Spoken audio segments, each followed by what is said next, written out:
à tes mélodies, tu m'entoures d'un chant d'amour, chant de délivrance devant mes ennemis, toutes mes craintes s'enfuient. Je ne suis plus esclave de la peur, je suis enfant de Dieu. Je ne suis plus esclave de la peur, je suis enfant de Dieu.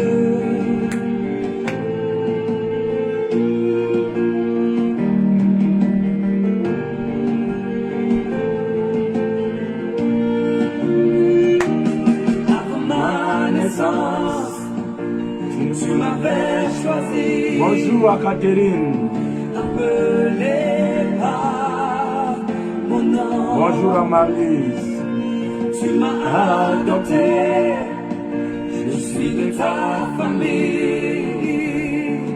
Ton sang coule dans mes veines. Je ne suis plus esclave de la peur. Je suis enfant de Dieu. Je ne suis plus esclave de la peur. Je suis enfant de Dieu. Bonjour à Timothée, le pasteur Timothée, mon compagnon de la peur. Je suis enfant de Dieu. Je ne suis plus esclave de la peur. Je ne suis plus esclave de la peur. Je suis enfant de Dieu.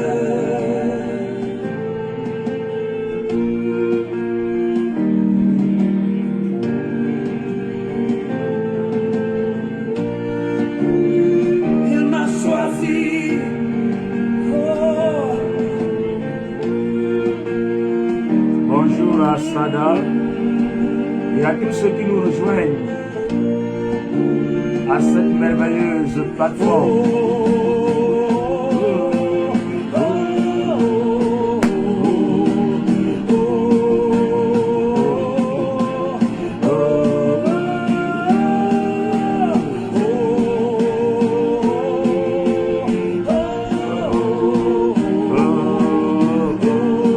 Bonjour à Jonas.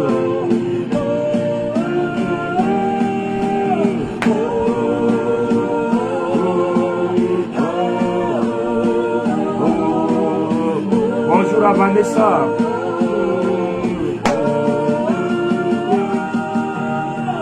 Je prends la mer et je peux la traverser, mais personne Dans ton amour, tu m'as sauvé. Tu m'as sauvé, alors je peux chanter. Oh, je suis enfant de Dieu. Oui, il m'a sauvé, je peux chanter. Je ferme la mer et je peux la traverser. Laisse-moi dans ton amour. Oui, tu m'as sauvé, alors je peux chanter. Je suis enfant de Dieu. Je le crois. Je suis enfant de Dieu. Je confesse. Je suis enfant. Alors, bien le bonjour à tous nos très chers fidèles téléspectateurs de RTB Retour au fondement biblique, à cette merveilleuse émission consacrée à l'aphorisme aphorisme qui est un cas de décryptage, n'est-ce pas, de manière concise et précise des Saintes Écritures. L'importance et l'urgence de retourner aux fondements bibliques. La Bible déclare que vous connaîtrez la vérité et la vérité vous affranchira. Et la vérité n'est pas celle-là dont l'homme se définit. La vérité, n'est-ce pas, est celle-là que Dieu présente. Et Dieu n'étant pas démocrate, n'est-ce pas, ou encore quelqu'un qui se tient dans une assemblée nationale pour voter des lois. Non, Dieu est souverain dans sa manière de fonctionner et il a établi la procédure par laquelle, n'est-ce pas, un homme doit devenir enfant de Dieu. Et il nous dit dans 2 Timothée chapitre 3, à partir du verset 16, que toute écriture est inspirée de Dieu et utile pour enseigner, pour convaincre, pour corriger, pour instruire dans la justice, afin que l'homme puisse être accompli de toute bonne œuvre. Toute écriture, même les écritures de l'Ancien Testament. Raison pour laquelle nous sommes en train d'étudier, n'est-ce pas, les 10 plaies de l'Égypte. Hier, nous avons vu la première plaie qui concerne, n'est-ce pas, le changement d'eau en sang.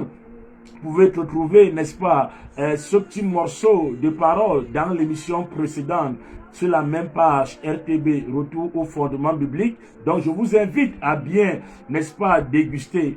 Et aujourd'hui, nous parlerons, n'est-ce pas, de la deuxième plaie qui est consacrée, n'est-ce pas, à la montée des grenouilles qui devra couvrir toute l'Égypte. Qu'est-ce que la grenouille représente en Égypte?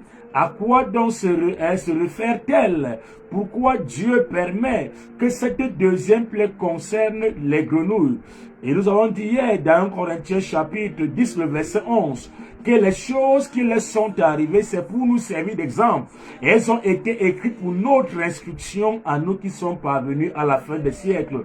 Donc si Dieu a pu juger l'Égypte au travers des grenouilles, qu'il y a une inscription à tirer là-dessus, raison pour laquelle nous allons prier pour entrer dans le but de notre sujet. Nous te rendons grâce, éternel Dieu Tout-Puissant, parce que ta parole est la vérité et tu l'as élevée au-dessus de toutes les choses, au-dessus des anges, au-dessus des hommes, au-dessus de la nature. Et tu as dit, l'herbe sèche, la fleur tombe, mais ta parole demeure éternellement. Fais donc en sorte que la vérité puisse entrer dans le fond du cœur de quelqu'un encore en ce jour, de ceux qui écoutent en direct ou de ceux qui vont écouter en différé. Merci Seigneur, au nom de Jésus-Christ. Amen. Alors nous lisons la Bible dans le livre de Exode chapitre 7, le verset 26 au verset 29. Exode chapitre 7, le verset 26 au verset 29. Exode chapitre 7, le verset 26 au verset 29. La Bible dit: L'Éternel dit à Moïse, va vers Pharaon et tu lui diras, ainsi parle l'Éternel, laisse aller mon peuple afin qu'il me serve. Si tu refuses de le laisser aller, je vais frapper par des grenouilles toute l'étendue de ton pays. Le fleuve fournira des grenouilles, elles monteront et elles entreront dans ta maison, dans ta chambre à coucher et dans ton lit, dans ta maison, dans la maison de tes serviteurs, dans celle de ton peuple, dans tous tes fours et dans tes pétrins. Les grenouilles monteront sur toi, sur ton peuple et sur tous tes serviteurs. Comme le disons hier, n'est-ce pas, que Pharaon est le numéro 1 qui est en Égypte. Ça veut dire que son obéissance à l'Éternel fera la grandeur de l'Égypte et même sa sécurité, mais sa désobéissance à l'Éternel va attirer la ruine sur l'Égypte et sur toute la population égyptienne. Et Moïse donc devra aller avec Aaron rencontrer Pharaon pour lui donner l'instruction de Dieu. Et quelle était l'instruction de Dieu? C'est de laisser aller Israël. Pharaon n'avait pas deux commandements. Pharaon n'avait qu'un seul commandement, de la même manière que Adam avait un seul commandement, qui était de ne pas manger de l'arbre de la connaissance du bien et du mal. Le jour où tu en mangeras, tu mourras. Donc Pharaon ici a aussi un seul commandement, laisse aller Israël. Et si Pharaon obéit à ce commandement, il est en paix avec Dieu et toute l'Égypte dans son entièreté. Mais si Pharaon désobéit, alors l'Égypte va sombrer dans les jugements de Dieu, l'Église va sombrer dans le malheur. Alors, et Moïse et Aaron vont donc se rendre chez Pharaon. Et dans le chapitre 5, Exode chapitre 5, le verset 2, Exode chapitre 5, le verset 2, Pharaon va dire à Moïse et Aaron, qui est l'Éternel? Je ne connais point l'Éternel, je ne laisserai point aller Israël. Donc Pharaon ici va désobéir à l'Éternel et il va donc avoir un ensemble de jugements qui vont s'abattre sur Pharaon et sur toute l'Égypte. C'est ainsi que aussi, quand on fait l'état de rapprochement, la Bible nous fait comprendre, on l'a vu hier dans le livre de Romains chapitre 5, le verset 18 à 19, que comme par la désobéissance d'un seul homme, n'est-ce pas, tout le monde a été rendu pécheur et coupable. Donc la désobéissance donc de Pharaon va faire descendre donc sur l'Égypte les malheurs et les fléaux, parmi lesquels le malheur de la grenouille. Or, il faut donc dire que la grenouille en Égypte était une figure de Dieu, était l'objet, n'est-ce pas, de l'adoration égyptienne. Et la grenouille occupait une place capitale parmi les dieux égyptiens. Parce que l'Égypte était dans la désobéissance, ou encore l'homme, depuis la chute d'Adam, dans la désobéissance, au lieu qu'il reste dans le monothéisme, l'adoration en un seul Dieu qu'il avait.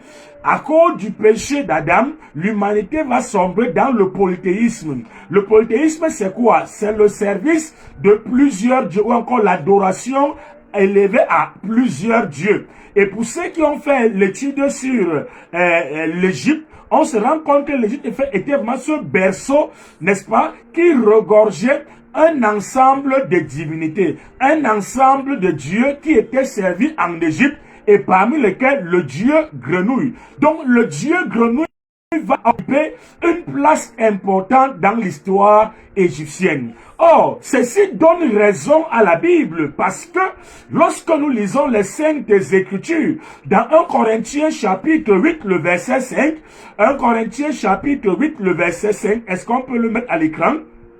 La Bible dit dans 1 Corinthiens 8, le verset 5, car s'il est des êtres qui sont appelés Dieu, soit dans le ciel, soit sur la terre, comme il existe réellement plusieurs dieux et plusieurs seigneurs. Donc on voit la Bible donner justement raison qu'il existe réellement plusieurs dieux et plusieurs seigneurs dans le ciel et sur la terre, et en particulier en Égypte comme en ce temps-là. Donc le dieu grenouille faisait partie des dieux et il occupait une place capitale. Permettez-moi un peu de vous décrire un peu l'action de ce dieu grenouille qui était en Égypte, afin qu'on puisse en tirer instruction à la lumière des Écritures et voir pourquoi Dieu va passer par des grenouilles pour détruire l'Égypte en ce temps-là. Donc, la grenouille, le dieu grenouille jouait, n'est-ce pas, un rôle protecteur pour les Égyptiens. Il annonçait la crue du Nil par ses croisements. Donc, il annonçait la crue du Nil, le fleuve Nil, par son croisement. Et le dieu grenouille également était utilisé pour faire tomber la fièvre. Donc il servait à la guérison des Égyptiens. Donc quand un Égyptien est malade, il passait par le dieu grenouille et les grenouilles servaient à la médecine égyptienne. Donc vous voyez un peu qu'il était réellement important. Mais cela n'est pas tout. Le dieu grenouille aussi était personnifié sous la forme de la déesse Eket. Or, la déesse Eket était la patronne de la fécondité et même des naissances. Donc, le dieu grenouille occupait une place pour des naissances. Et pour cela, quand une femme était enceinte, ce dieu grenouille était utilisé, était invoqué pour leur protection et pour la protection des nouveau-nés. Donc le dieu grenouille était employé pour la guérison, mais aussi pour les questions, n'est-ce pas, de jaillissement de vie. Les questions de jaillissement de vie, c'était son symbole. Et alors, ce dieu, n'est-ce pas, aussi avait une autre particularité dans la croyance égyptienne. C'est qu'elle devait accompagner les défunts et les assurer la résurrection. Waouh! Imaginez-vous donc des valeurs que le dieu grenouille avait en Égypte.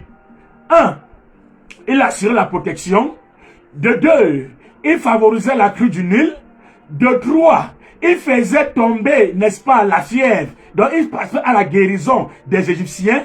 4, il œuvrait pour la fécondité, pour la jouissance, encore le jaillissement de la vie. Donc, en fait, il occupait une place qu'ils appelaient, n'est-ce pas, la régénérance. La régénérescence, bien sûr, voilà le mot, la régénérescence. Donc, il favorisait, n'est-ce pas, la naissance en Égypte. Mais aussi, il assurait la résurrection des défunts. Donc, il occupait donc une place, je peux dire, centrale. Et c'est là donc que Dieu doit passer pour frapper, afin que les grenouilles puissent servir, n'est-ce pas, de un signe de jugement de Dieu pour ceux pour ceux qui adoraient le Dieu grenouille. Donc, en résumé, le signe de la grenouille résumait, n'est-ce pas, l'expression renouveler la vie. Voilà l'expression en résumé, donc renouveler la vie. Donc pour les Égyptiens, le Dieu grenouille les renouvelait la vie. Mais on doit donc se poser des questions. Alors quelle vie elle renouvelait? Quelle vie elle pouvait donner? Quelle guérison elle pouvait apporter? Une guérison basée sur quoi? Sur la chair ou bien sur l'esprit? Sur la vérité ou bien sur l'erreur? Parlons un peu d'abord de son aspect médical pour voir ce que la Bible nous dit concernant ce Dieu qui était préfiguré par les grenouilles. Est-ce qu'on peut lire Apocalypse chapitre 16, le verset 13 au verset 14? Ça devient très compliqué, très sérieux. Apocalypse chapitre 16, le verset 13 au verset 14. Nous allons voir comment les démons utilisaient donc cette forme des grenouilles pour donner aux prophètes de ce jour les miracles et des prodiges. Très sérieux. Donc, il y a les gens aujourd'hui qui ont des miracles, qui ont des guérisons, mais en fait, ils pensent que ça vient de seul vrai Dieu, alors que ça vient du Dieu égyptien, du Dieu grenouille. La Bible dit, Apocalypse 16, 13 à 14. Et je vis sortir de la bouche du dragon, et de la bouche de la bête, et de la bouche du faux prophète, 3 esprits impurs, semblables à des grenouilles. Donc, les esprits impurs prennent la forme des grenouilles. Et il dit au verset 14, car ce sont des esprits des démons. Donc, les démons se prennent la forme des grenouilles. Il dit, qui font des prodiges.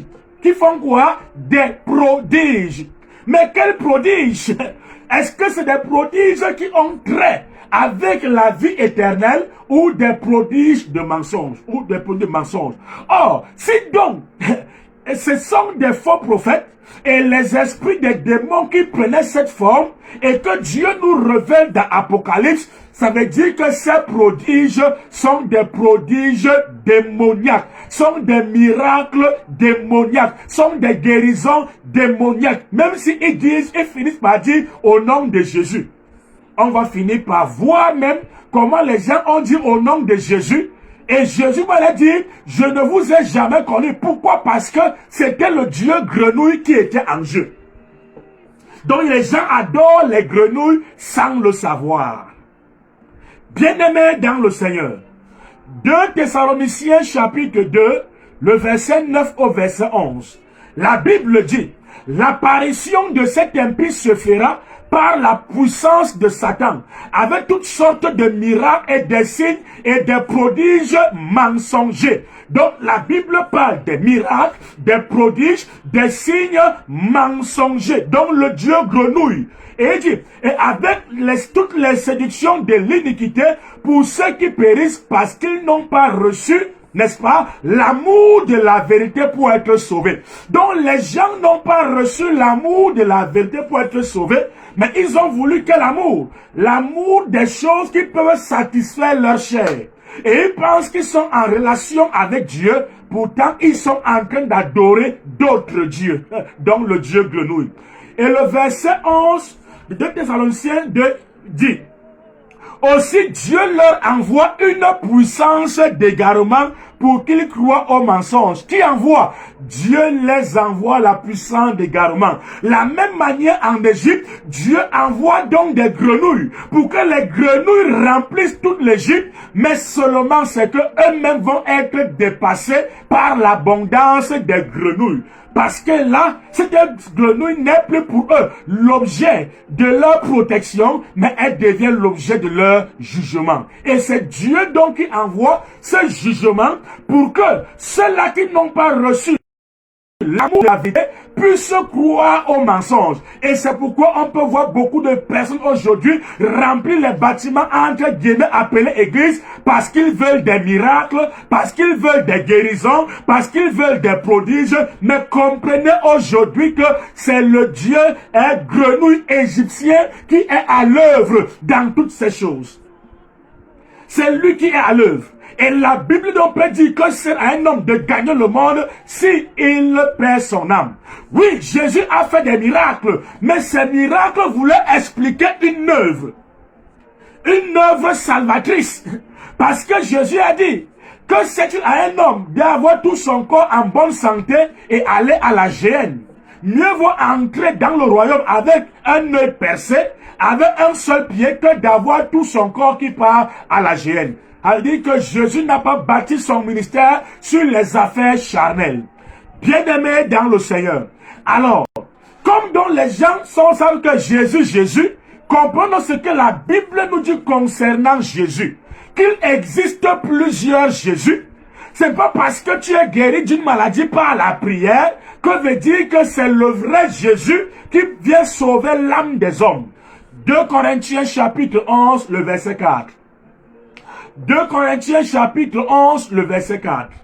La Bible dit, 2 Corinthiens 11, le verset 4. La Bible dit, car si quelqu'un vient vous prêcher un autre Jésus que celui que nous avons prêché, ou si vous recevez un autre esprit que celui que vous avez reçu, ou un autre évangile que vous avez embrassé, vous le supporterez fort bien. Donc la Bible fait mention d'un autre Jésus. Un autre Jésus qui permet que les gens le supportent fort bien. Parce qu'il fait quoi? Il les procure, n'est-ce pas, les choses charnelles. Il les procure les bienfaits matériels. Il les procure d'avoir de l'argent, les visas, les mariages et autres. Ça, c'était le travail du Dieu grenouille en Égypte. C'était le travail du Dieu grenouille en Égypte.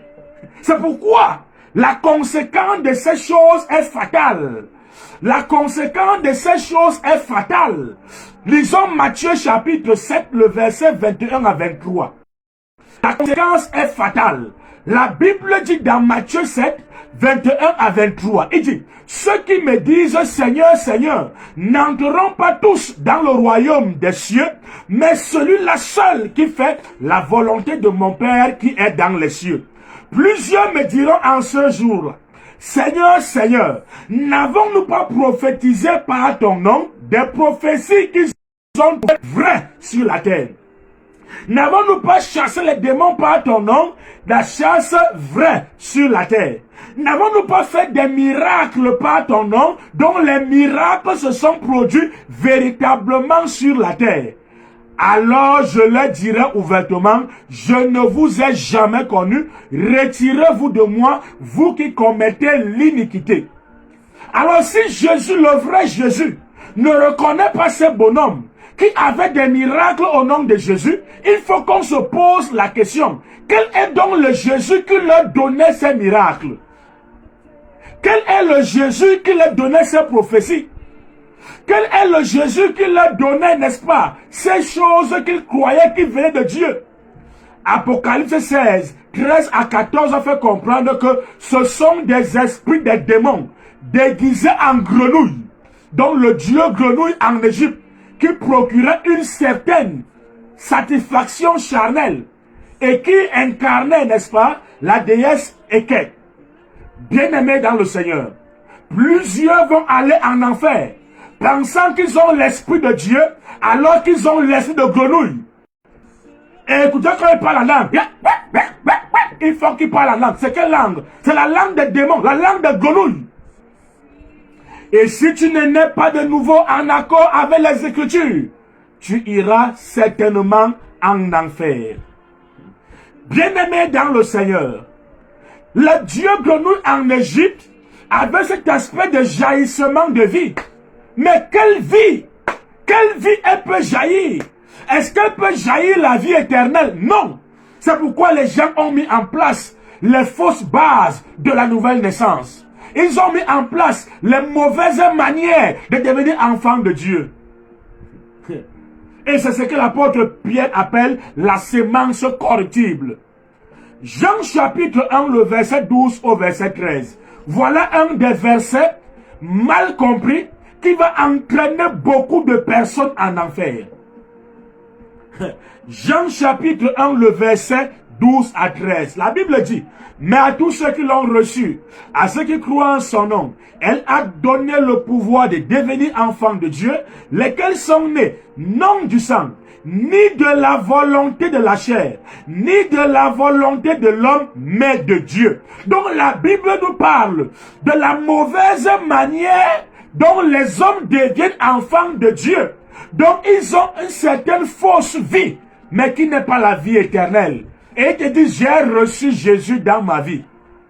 Bien dans le Seigneur. Ce qu'on reçoit, c'est depuis le verset 1. On reçoit la parole. Et il y a une parole qui te permet de comprendre qui est Jésus. Et c'est elle qui donne de devenir enfant de Dieu. Et que veut dire recevoir? Recevoir d'après Matthieu 13, 23, il dit celui qui a reçu la sémence, c'est celui qui écoute la parole et la comprend. Donc recevoir veut dire entendre et comprendre la parole. Ce n'est pas fermer les yeux et dire Jésus je te reçois. Ce n'est pas biblique. Ça ce sont des pratiques égyptiennes. Et ça te procure une fausse paix, une fausse joie. Ça c'est l'adoration du Dieu grenouille. Il dit non du sang. Il qu'on n'est pas enfant de Dieu par les liens biologiques.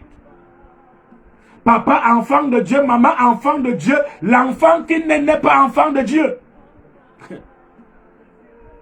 C'est pourquoi la Bible peut dire dans Genèse 5, verset 3, que Adam, âgé de 130 ans, engendra un fils à sa ressemblance selon son image. Donc l'enfant n'est plus à la ressemblance de Dieu, mais il est à la ressemblance d'Adam qui est spirituellement mort. Et toi, comment est-ce que tu es né de nouveau? D'autres disent que pour être enfant de Dieu, il faut faire des pénitences. Ce n'est pas biblique, c'est l'adoration du Dieu grenouille.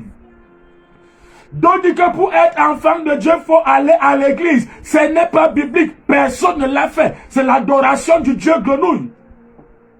D'autres ont dit pour être enfant de Dieu, confesse d'abord tes péchés. Ce n'est pas biblique, c'est l'adoration du Dieu grenouille. D'autres ont dit pour être enfant de Dieu, prie avec le chapelet. Ce n'est pas biblique, c'est l'adoration du Dieu grenouille. D'autres ont dit pour être enfant de Dieu, donne ta vie à Jésus. Ce n'est pas biblique, c'est l'adoration du Dieu grenouille. Jésus a dit que c'est lui qui donne sa vie pour ses brebis et non l'inverse. Pour être enfant de Dieu, pour certains, il faut faire beaucoup de bonnes œuvres. Ça n'a jamais été biblique. On est sauvé par la grâce, le moyen de la foi. Et cela ne vient pas de vous. C'est le don de Dieu, afin que personne se glorifie. Cela ne dépend pas des œuvres. Là, c'est Éphésiens 2, le verset 8. C'est l'adoration du Dieu grenouille que les gens ont mis en place. Et on te dit que tu es enfant de Dieu. Sur quelle base? C'est donc la raison pour laquelle Dieu passera donc par leur propre pratique pour les juger. Et Dieu donc passera par le grenouille pour juger l'Égypte. Leur faux Dieu est devenu pour eux leur pierre d'achoppement. Bien-aimé dans le Seigneur, si tu ne nais pas de nouveau, en accord avec les Écritures, tu meurs, tu pars en enfer. On dit à quelqu'un que pour devenir enfant de Dieu, n'est-ce pas, deviens d'abord une bonne personne. Les bonnes œuvres ne peuvent pas rendre quelqu'un enfant de Dieu. On est d'abord enfant de Dieu avant de pratiquer les bonnes œuvres. On prend le cas de Corneille. Toi, tu es devenu enfant de Dieu comment? Bien-aimé dans le Seigneur. Il faut donc que tu naisses par la sémence incorruptible, par la sémence incorruptible, pour que tu puisses être débarrassé, n'est-ce pas, de ce faux Dieu que tu adores sans le savoir, espérant que c'est le vrai alors que c'est le faux. 1 Pierre chapitre 1, le verset 23. Est-ce qu'on peut le lire? 1 Pierre chapitre 1, le verset 23.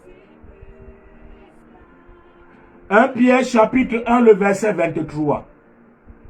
La Bible dit, puisque vous avez été régénérés, non par une sémence corruptible, mais par une sémence incorruptible, par la parole vivante et permanente de Dieu. Donc il y a deux sémences. Il y a la sémence corruptible. C'est elle qui dit à quelqu'un, répète une prière après moi. C'est elle qui dit à quelqu'un de faire les choses pour être enfant de Dieu. C'est elle qui demande à un mort spirituel de donner sa vie à Jésus. Ça, c'est la sémence corruptible qui vient du Dieu grenouille. Mais il y a une sémence incorruptible qui régénère, qui donne la vraie vie, qui produit la nouvelle vie, la nouvelle naissance, la vie éternelle.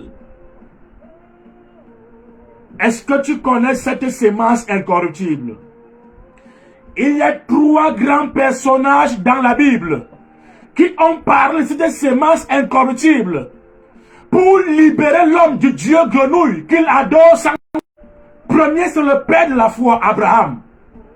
Abraham, dans Luc chapitre 16, le verset 27 au verset 29, le riche dit, je te prie donc, Père Abraham, d'envoyer Lazare dans la maison de mon père, car j'ai 5 frères. C'est pour qu'il leur atteste ces choses. Abraham lui répondit, ils ont Moïse et les prophètes, qu'ils les écoutent.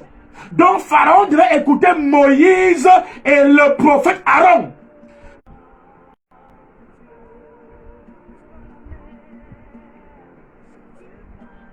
Parce que Exode chapitre 7, le verset 1, Dieu fait de Moïse Dieu pour Pharaon et Aaron le prophète. Donc il faut écouter Moïse et les prophètes.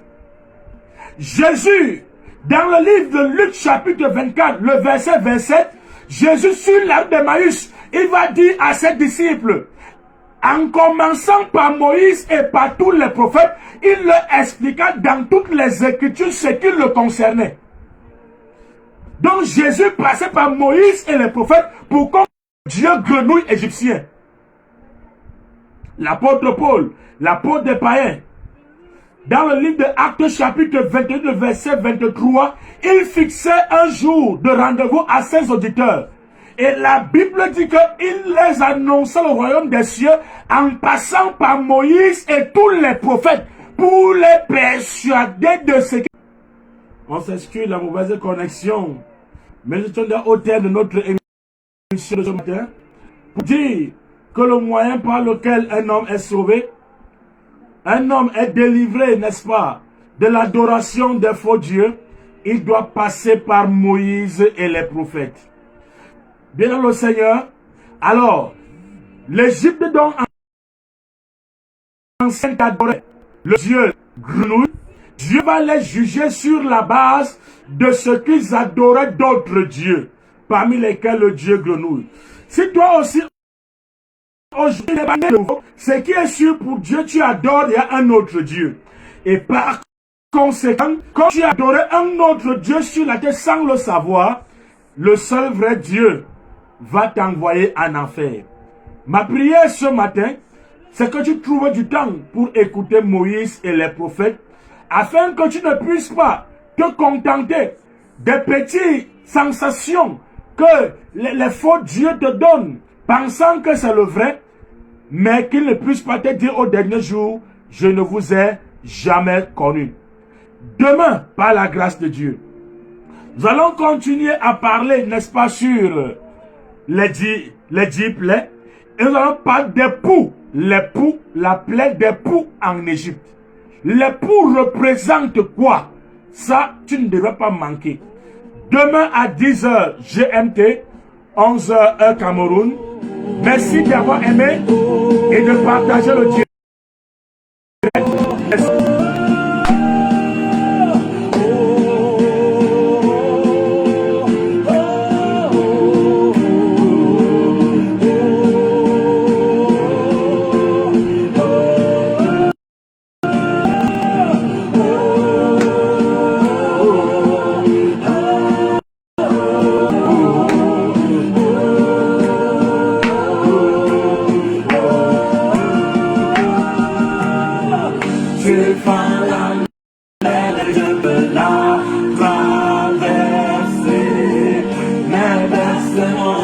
dans ton amour. Tu m'as sauvé, alors je peux chanter. Je suis enfant de Dieu. Je fends la mer et je peux la traverser. Ma berce-moi Dans ton amour, dans ton amour. Tu m'as sauvé, alors je peux chanter. Je suis enfant de Dieu.